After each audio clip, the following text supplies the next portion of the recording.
Thank you, Catherine. Next, we will have Lee DeHaan come up and enlighten us about progress with Kernza.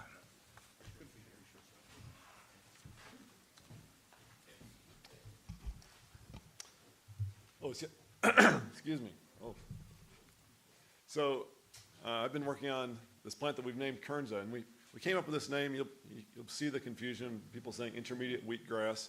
We made up a new name because we're having people eat it, and intermediate wheatgrass doesn't sound like something you really want to eat. So we made up this new name. It sounds kind of like kernel and kind of like Kernza, so sort of the grain of Kansas is our idea, even though it doesn't come from Kansas originally. So this plant is a perennial that came from the same region as wheat, introduced to this country about 100 years ago as a forage grass and growing mostly in the western part of the country, fed to cattle.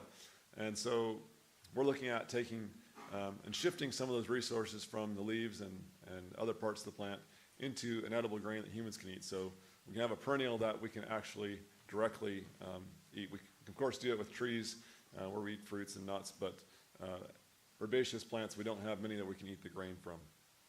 So that's kind of been my effort for the last 13 years or so. Worked somewhat on Shuen's project, and he took over in 2010. Since then, this has been my sole goal is to make this plant a viable plant for all of us to eat. And you can get a taste of it. If you haven't heard, there's some bread for sale in the bookstore. There's some flour there too, and it'll be part of the meal tonight. Also, we have Zachary Gulper, who's a baker in New York City, who's come to make some sample breads for everyone to taste tomorrow. I hope we have enough for everyone. We have a big crowd. But we'll hopefully have enough to everyone have a small taste of plants, flour from plants grown in different locations. See if you can taste the difference where that flour came from. And we're really thankful to Zachary, and hope he'll talk to you tomorrow about that. I want to move mostly on to what I think was the highlight. I mean, I think this past year has been one of the most exciting years for our work here. And the highlight really for me started off with that meeting at Estes Park that Tim talked about.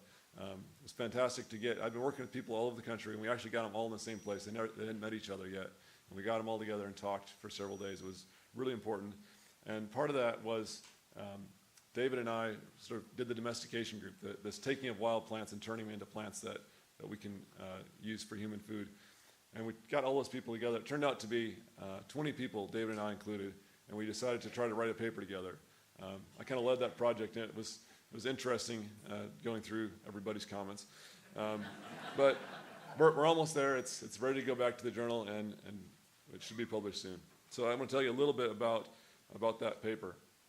I'm going to step back a little bit from my work on intermediate wheatgrass. Kernza is, since I've been at the Land Institute, I've worked on perennial wheat, perennial rye, perennial triticale, perennial barley, Illinois blended flour, hazelnuts, Indian rice grass, perennial chickpea, alfalfa for grain, intermediate wheatgrass, and some other grasses. More than 11 species.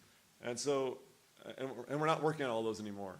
And so David and I and the rest of them, our perspective is that we need to start more stuff than we can finish, because we're not going to learn about how easy it is to work on something until we actually try to do it. So things like growing a plant in the greenhouse, that's an important part of what we can use, a tool that we can use. If that's not available to us, or we need to work out how to do that, that's another challenge. Flavor, toxins in the grain. If the plant is really, really hard to plant and it sits there for 3 years before it gets going, that's a barrier to breeding. So all these things we can't evaluate very well, even just on some rows. We actually have to try to use that plant and start doing this breeding process, and then we learn the challenges and we can compare. So David and I came up with a list of 11 different things that basically we should know about a plant that when we're thinking about domesticating. I'm not going to go through all those, but there's a good list.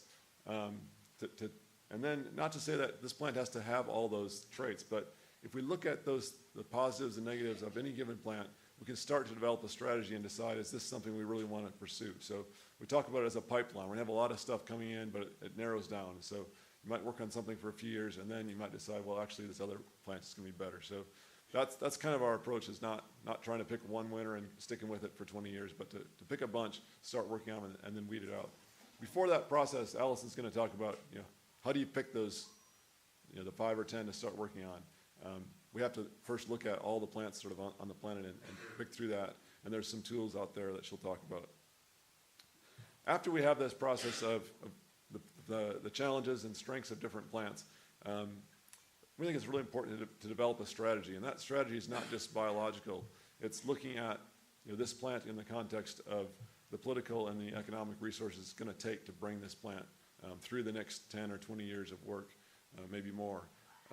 And that offers interesting challenges. And so we think one way to go about it is to go with a strength. So we have some plants that might be very, very tasty, or it might have some human nutritional benefit that's really unique. Some of those things can really be a hook to get the attention of the public behind the work. And one of those is obviously perenniality. A plant that's going to do more than just grow and make something to eat, but do something for the landscape as well. That's a hook that we can use to develop these new plants. Another approach is fixing a weakness the plant might have. So maybe something like I mentioned earlier, it's really, really hard to get started as a seedling. And that's going to just cause all kinds of trouble. Or maybe it's going to drop its seed very, very quickly, so quickly that you can never get them harvested. Hard to breed for anything when the seed's laying on the ground. And so if you can solve one of these major barriers first, then you can take on the rest of the work. So alongside other plants we're working on, maybe we should have some projects taking them through. Can we quickly solve this major barrier? And if we can, then we can take it through the next 20 years of work. But don't just jump in if there's something that's clearly standing in our way.